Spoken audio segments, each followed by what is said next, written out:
Hello, this is James Hudnall, and welcome to another episode of Creative Secrets. This is number 28, and it's about archetypes. Archetypes are types of people that fit a pattern. The term comes from ancient Greek, and you can understand that a lot of our culture knowledge comes from ancient Greece. You'd be surprised. That's why I'm a huge fan of ancient Greece. But anyway, archetype basically defines types of people, and that is what we see in life. If we look around, we notice there are different types of personalities that exist in our world, and people fit into certain patterns. We human beings are sort of have a brain that sees things in patterns, but there is a sort of type of person that we can all identify with. And as a writer, it's very useful to use archetypes when you're trying to get across a certain type of personality, because it makes it easier for the reader and the audience to see them and immediately get a sense of their personality based on the type of person they are. That's why you see in a lot of movies, for example, them use types of characters, and it's just an effective shorthand.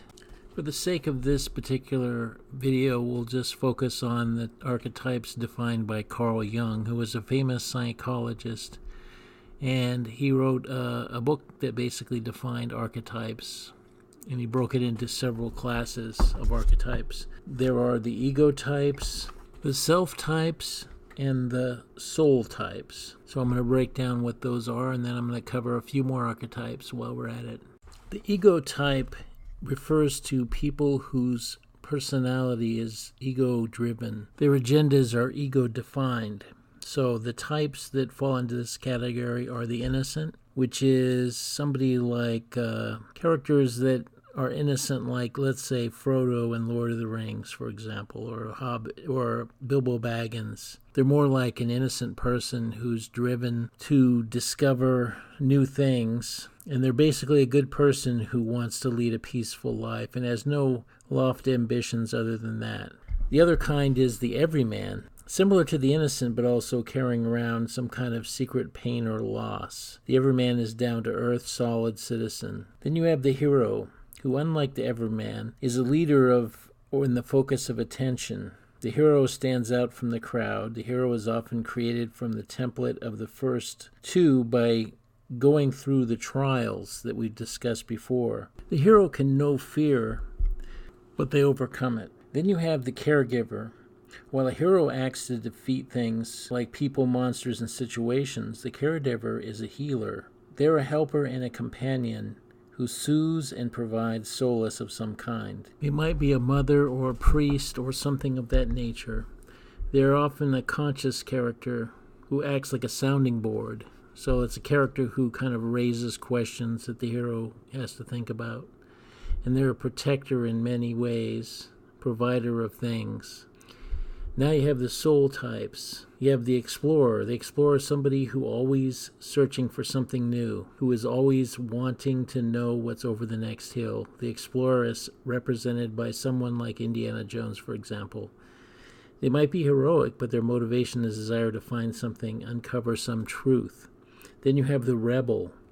The rebel is a person who is either angry or extremely dissatisfied with the status quo, and they want to fight the system, tear it down even. They are often radical in either their politics or the position on a subject of theirs, and they tend to be outlaws and troublemakers. They also tend to be hard to get along with. The lover is a soulmate or a very positive force in the life of another person. The lover is caring and sharing and nurturing. They are a different aspect of the caregiver. The creator is someone who is also known as the artist. The creator is a person who is driven by art that they chose. They seek to mastery of it, and they strive to be original. They may be a painter, musician, actor, or writer. No matter what form of creativity they takes, it is the driving force in their personal life. Many times a creator is working through personal pain by using their art as therapy. And that's true, let me tell you, as a creator myself. The creator is more down-to-earth version of the magician. The magician we'll get to in a sec. Now you have the self-types. The jester. Jesters are the funny man. They don't like to take things seriously. They're an escapist trying to always have a good time, usually because they don't want to ward off or don't want to deal with their secret pain. They're usually mercurial and difficult to pin down. They're unpredictable. As a result, they often make other people uncomfortable. This is because they're not comfortable with themselves. Now we come to the magician. The magician is similar to the creator, except they are about transforming reality in some way, changing one state to another, always trying to accomplish the impossible, often trying to make the miracle happen. They firmly believe in miracles. The magician can be a shaman, an inventor, a healer. Tony Stark of Iron Man is this archetype. The sage, also known as the philosopher, the sage is a seeker of truth. They wish to use their intelligence and analysis to understand the world. They are often teachers, mentors, experts, detectives, and scholars. Then you have the ruler. The ruler is a leader who believes power is an ultimate goal, and they may be seeking power through wealth, influence, or politics, but they always wish to command other people's fortunes and control destiny. Their secret plan may be that they come from nothing and they never want to return there, but they're driven and focused and never rest. They are constantly on to the next goal. So by all means, those aren't the only types. There are a whole bunch more, which I'll just go through you briefly here. There's a saint who is pure, noble, kind, and humble and understanding.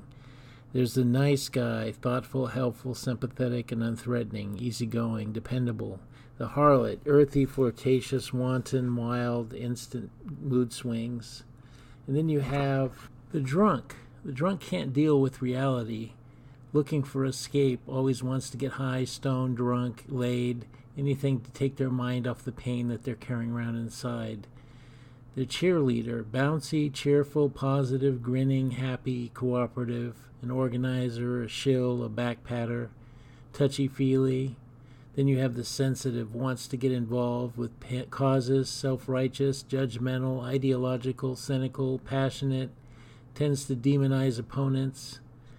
Then you have the egotist, usually intelligent but overbearing, self-absorbed, self-centered, insensitive to other people's feelings, a know-it-all, a braggart, talks about himself a lot, free with their opinions, but doesn't have much interest in other people's opinions.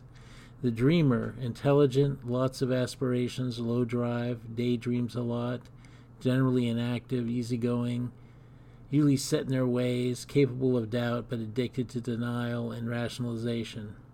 The drone, bland, responsible, but doesn't rock the boat, keeps head down, plays the game, low confidence, slow about everything they do, waiting for retirement, dependable. Then you have the masochist, no self-esteem, a weakling and a coward, thinks he's bad, feels guilty about everything, feels he deserves to be treated bad, though he doesn't really want it, often keeps these feelings to himself, but radiates a vibe even so. Then you have the dejected, the depressed, the weepy, the miserable, the gloomy, unhappy, of all of the above, half-empty type person, never satisfied, nothing pleases them. The boss, a workaholic, driven to the bottom line, cuts to the chase, no time for protocol, always wants it yesterday. And then you have the grouch, broody, angry, paranoid, distrustful, a loner, shut in, usually a mean old man. Then you have the shark, opportunistic, selfish, conniving, manipulative, heartless, charming when they need to be, but cold the rest of the time, greedy, ambitious, driven, hungry for more. So now you get the idea. There are all kinds of types, and a type can be more than one of these classifications. They can be a blend of all of those, but these types will give you sort of an in, and it will help you to easily create your characters by working on a type and then expanding from there. So archetypes are very useful to a writer, and they're also useful for communicating to the reader the personality of the character that you've created. So that's it for now, and I will be back with another video very soon. This is James Hudnall. Please check the links below. Please subscribe if you haven't done so. Please tell your friends about this. Please like the video if you can, because they really help my channel. I'm trying to grow this channel, so anything you do along those lines would help a lot. And I'll talk to you later.